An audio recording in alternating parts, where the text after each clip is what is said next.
I'm Angela Kennecke, a veteran journalist with 30 years in television news and an investigative reporter. But for the purpose of this podcast, I'm just a mom trying to find my way after the loss of a child in the opioid epidemic.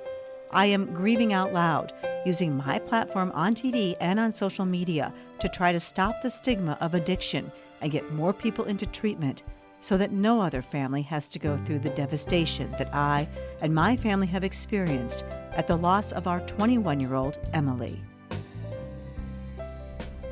I'm joined today by Mark McManus, who is the founder for Power for Abundant Recovery. Thank you for being here, Mark. Absolutely, my pleasure. Tell me a little bit about what is Power for Abundant Recovery. Well, Power for Abundant Recovery is a Christ-centered 12-step addiction recovery group ministry, and it's designed to bridge the gap between the addiction recovery world and the faith community. So we provide a place where people can come and they can share openly and freely without fear of shame or condemnation, but yet at the same time they don't have to leave their faith at the door. Is it a 12-step program? Yes, our steps are unique. We have the PAR 12 steps, so everything is Christ-centered from top to bottom. Yeah, and the model is different. There's another organization out there who has done some really pioneering work in recovery meetings and stuff in churches, but ours is built on a 12-step group template. Okay, tell me a little bit about your history, how you came to be founding this organization. It starts with your own recovery, correct? Absolutely. Well, I was working at Rimrock Treatment Center. I'd been their adjunct therapy specialist and had been sober for a number of years. Was alcohol your drug Absolutely. of choice? And when did you start drinking? Oh, when I was probably 11. 11? I took my first drink when I was 11. How did that affect you at the age of 11? It just took the trauma and all the stuff that was going on. It took that edge off. I grew up in an alcoholic home. My mom left when I was 4. My father raised my brother and I. My brother was born with fetal alcohol syndrome. I was born with FASD, which is fetal alcohol spectrum disorder. So your mother had been a heavy drinker during her Absolutely. pregnancies. Yep. And you were affected not only by that, but by your mother's absence. Yeah. And yeah, I have heard over and over again that trauma is often, most of the time, at the root of addiction. Huge. Yeah, because what people will do is they'll attempt to self-medicate unresolved trauma or issues of, I call it soul work, mind, will, and emotions. But then what happens, there are those where that physical component kicks in, where addiction comes in, and the free will begins to get hijacked, and they become a casualty and a prisoner of that addiction. It really seems like that. It seems like it is it robs the person of their soul or their spirit. And it's real, yeah. So you took your first drink at 11. What age were you when you stopped drinking? I was 29 years old. I had 2 little boys, and I had seen a pattern in my own life where I couldn't control. I was very high functioning, but behind closed. When you say high functioning, what do you mean by that? You Well, have a job? I worked for a company where they did investments and insurance and things like that. I wore my suit and tie. I kept a bottle in the desk, and nobody knew, but my world was melting underneath me quickly. Why? Because I had to begin drinking more and more to maintain that functional level. And as that began to continue, it became apparent I need to get some help. What was the instigator to get you into recovery? I had a dream, and it was about my youngest son, who was about 4 at the time. And the image in this dream, if you've ever seen a small child crying so hard they can't breathe, and he had bruises all over him. Now, there was no physical issues, but what was happening, that was indicative of the emotional effects that were going on in a home and a marriage where there was turmoil and conflict. And it broke my heart. So you did it for your child? Initially, I can't do this, because both my parents were alcoholic, and I knew what that was like growing up in that environment. I had made the decision, this generation is where it stops. And did it stop with that generation? No, it stopped with me. I've been sober 31 years now, but not with my sons. Both my sons, who are grown men now, went through their battles of addiction. But because I was sober, they could reach out to me and say, I need help. Do you think it's a gene then? Is it something in the genes? What is it? Well, if you have this generation, your parents, your children. I'm a huge believer that there are genetic propensities, although I'm not a neurophysician, in my family, my grandparents, my grandmother, my mom, my dad, and that same propensity with my sons. And it wasn't just behavioral, it was bam. I think there's something, and I've heard about this when I've talked to other people who have suffered from substance use disorder. It was like you said, you took that drink at 11 and that you just knew that was kind of your answer. I'm not addicted to anything, so I don't have that. Like I could have a glass of wine and I'm like, Yeah. But I think for almost everybody I've talked to, whether it be alcohol or marijuana or whatever the drug was, it's like, this is it for me. Do you think that's true? Yeah, imagine if you were having a massive heart attack, and I've never had one, but it's described, the pain is so excruciating, and then when they give them medication to ease that pain, to reach normalcy, not even a euphoric thing, but just normalcy, that's what that was like for me. That makes a lot of sense. I've never heard it put that way before, but that makes a lot of sense. It kind of makes you feel like you're normal, you're not the outcast, you're not the... Wow. Because there's so much emotional damage or trauma going on that when that chemical is introduced, whatever that chemical is that works for that individual, all of a sudden there's this coping level that gets hit that goes, I don't feel shameful, I don't feel like a failure, I'm not afraid all the time, this works for me. So whether that be anxiety or whatever the underlying issues are. Because a lot of people begin self-medicating for things that are issues that, later with medical help they can get help, but they don't know. I didn't know. Right. No, you wouldn't have known. I just know it helped. The age of first use for you was so young. What about for your sons? Was that something that... About 12. Don't you think if we could delay that age of first use for people to... Well, 25 would be ideal because the brain is still developing. In our society, that's probably not realistic.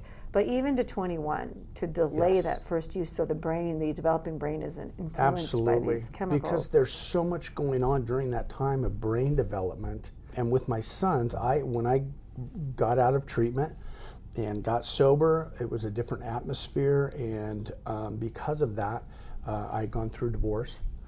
And my sons lived with their mother, and it was a different kind of environment, and it ended up being very abusive and with a new husband, and so they began self-medicating, and I finally was able to,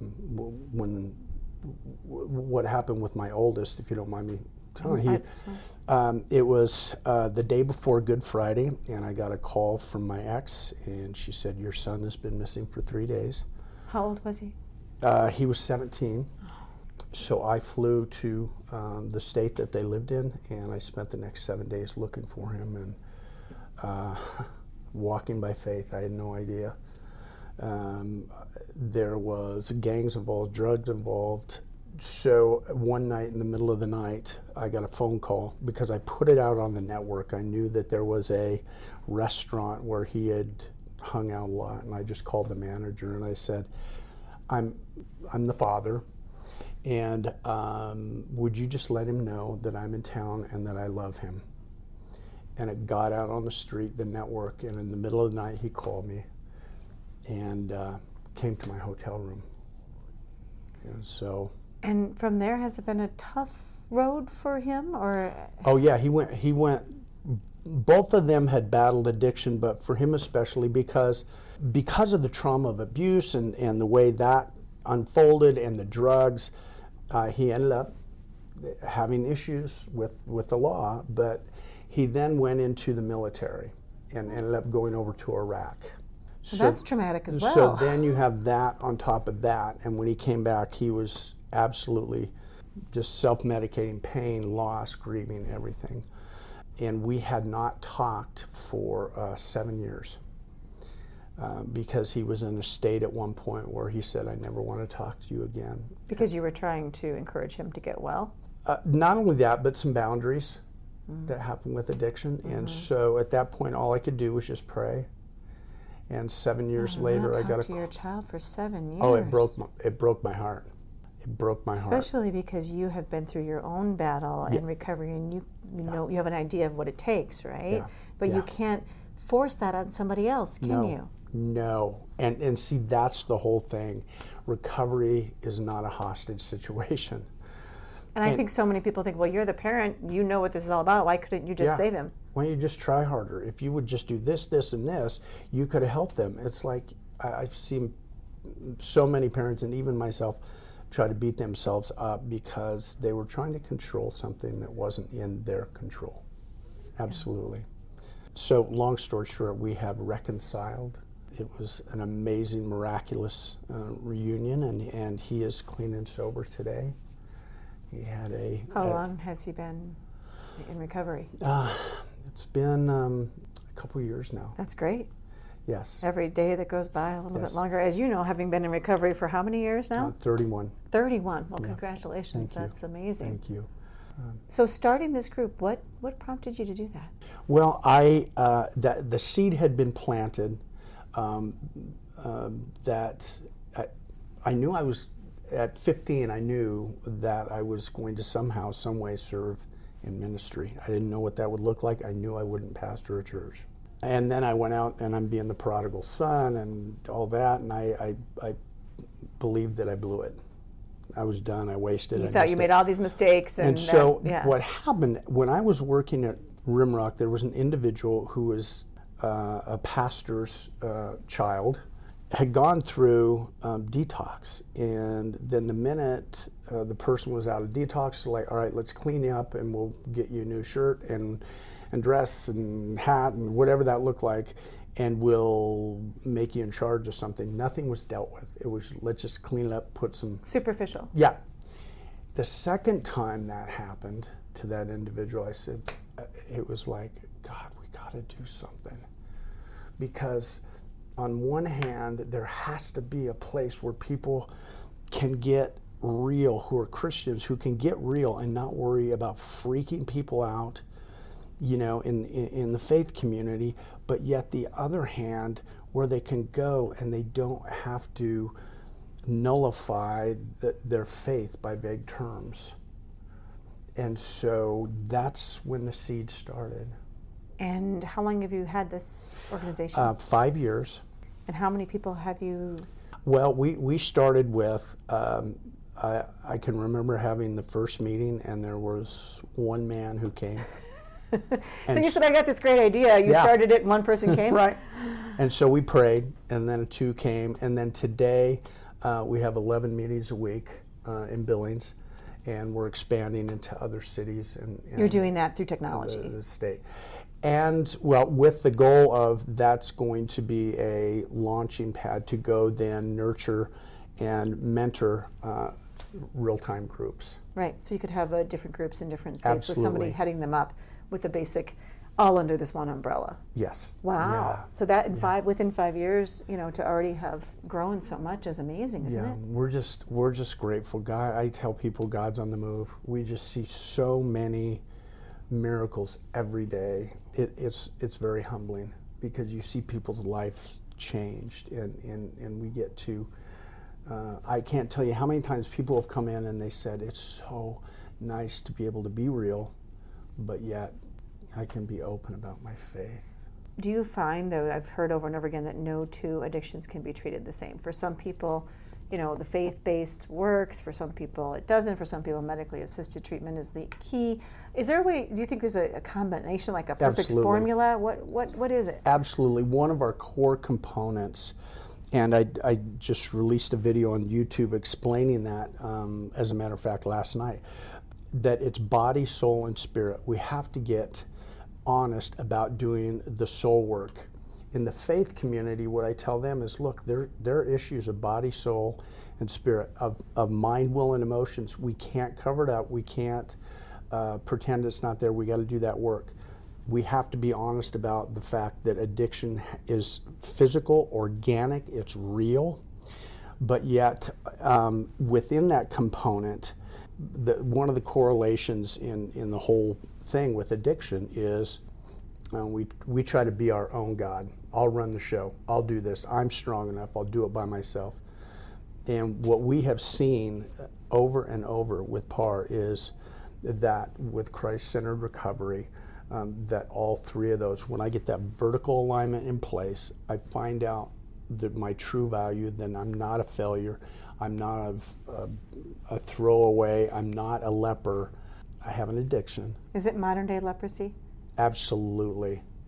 We have, the way I talk about it is we have lepers and outcasts all over there, and God is just calling them home to come back, to get restored, and then to go back out on the battlefield and be ambassadors of Christ in recovery.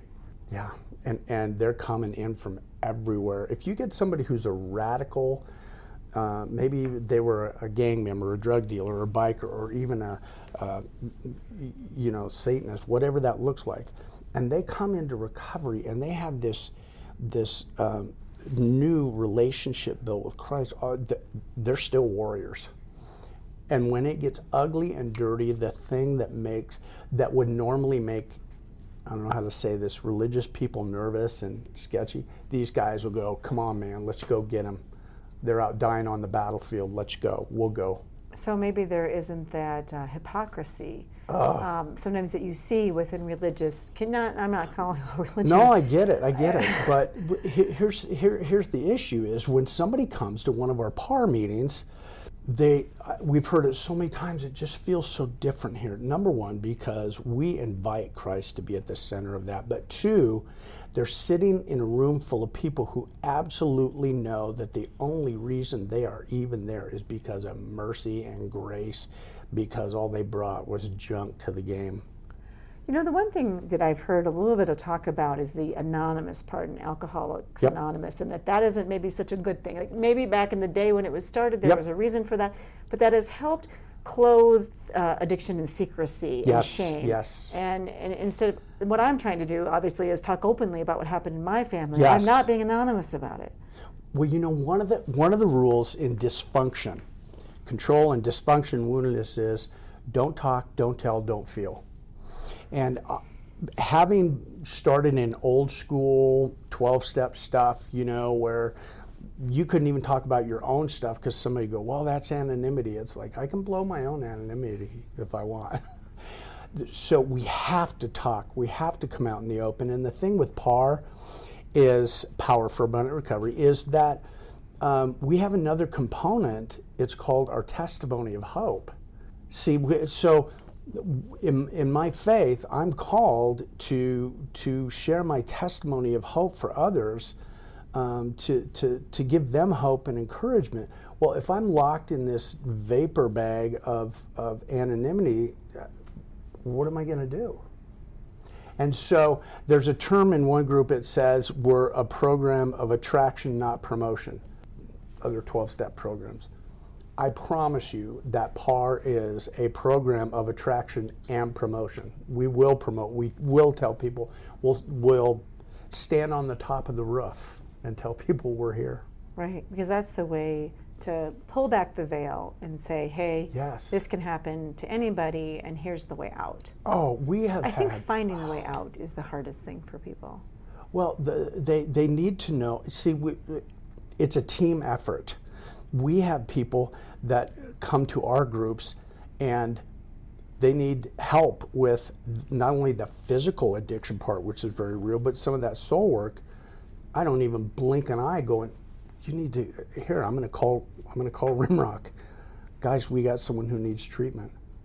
But yet we have meetings up there so that people who their faith is critical to them, that can be provided to them as well, among other. So you could venues. work jointly with more secular groups or secular, even state treatment center, anything. You could really work in companionship with these different organizations and just offer a different path. That we each have different missions within our beachfront that we're heading in this war, in this battle on addiction. But our common vision is to help people from dying and get restoration. So we're kind of the special forces, boots on the ground, spiritual team when somebody goes, you know, I need a Christian program. It's like, call us. That's what we're here for. Mm-hmm. Well, thank you so much for sharing your story. Do you want to leave anybody with a few words? Yes. I really want to tell you that you don't have to live in shame and condemnation. You don't have to compromise your faith. There is a place where you can do that. And the other part of that is this: don't give up, don't quit. You're not alone. You're not alone. It's a lonely place to be when people are immersed in the middle of their addiction. And all the hiding and lying and the shame and the things that goes on. It's such a lonely place. Yes, we isolate like stormtroopers, Yeah. Because our isolation, we hide in that shame. If you really knew me, you wouldn't want anything to do with me. You wouldn't want to talk to me. You wouldn't. And with us, we'll tell you right up front. We were that leper. We were that failed person. We were that whatever. And the only thing we brought or were met with was mercy. So we're not going to judge you. We're here to serve you. As a matter of fact, in our organization, you don't use the word leader without putting the word servant in front of it, because there's only one big shot. So, yeah. Thank you. Thank you so much for sharing your story and for sharing your mission with us today. Yes. I believe we can all learn from each other as we walk through life, and by sharing our suffering, we can lessen the suffering of others. Until next time, wishing you faith, hope, and courage. To read my blogs and join us in our mission, just go to Emily's Hope at paintingapathttorecovery.org. Also, please rate and review this podcast. Thank you.